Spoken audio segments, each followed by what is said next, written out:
How we die reflects how we live.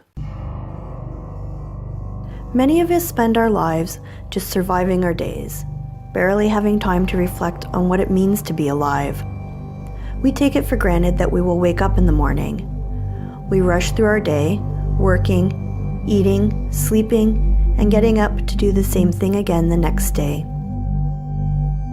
That is, until something devastating or out of the ordinary disrupts our routines and forces us to confront the hard reality that not only is our own time limited, but the time of everyone around us is limited as well.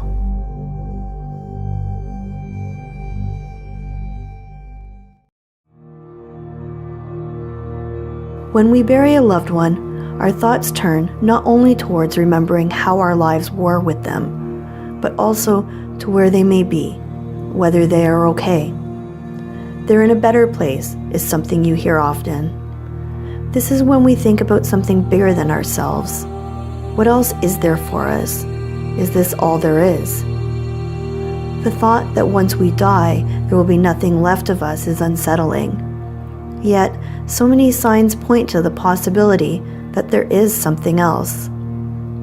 What is interesting is that there are many people who think that there is an afterlife that stays with us and an afterlife that we go to. Our history is filled with stories that reinforce these beliefs. A mother wakes up in the middle of the night to hear her toddler speaking to someone in her bedroom. When asked who she is speaking to, the toddler replies that Grandma came to say goodbye.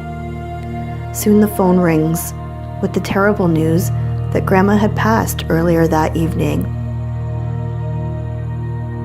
A man dies on an operating table after a horrific motorcycle crash. He sees a light, which he follows to find previously deceased loved ones there to greet him, only to tell him that he has to go back, that his time is not up. He then wakes up back in the hospital. These stories are told over and over and lead us to wonder if there isn't something to them. Consider a fish swimming in the ocean that gets caught in a fisherman's net. It is suddenly transported into a whole new world. No one looks like him. He can't breathe.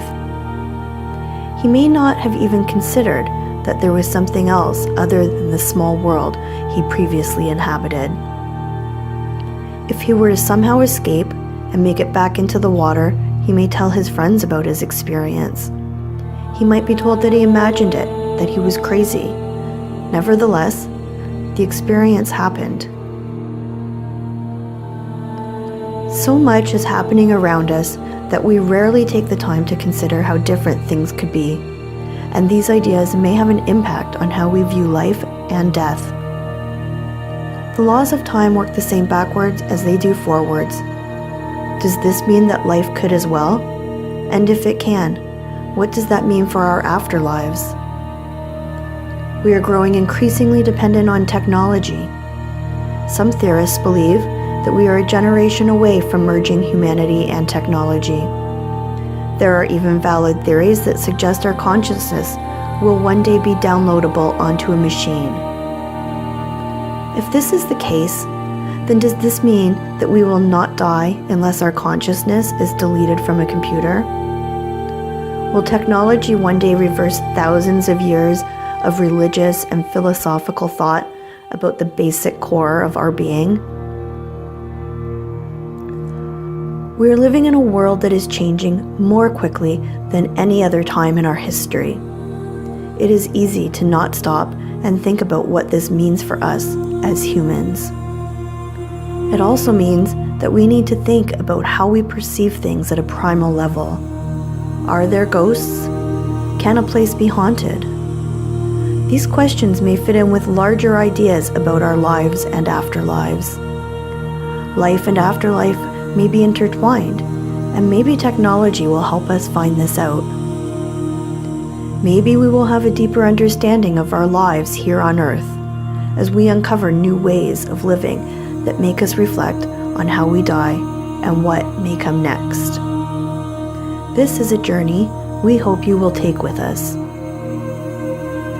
Please like this video and subscribe to our channel for videos that explore these questions and more.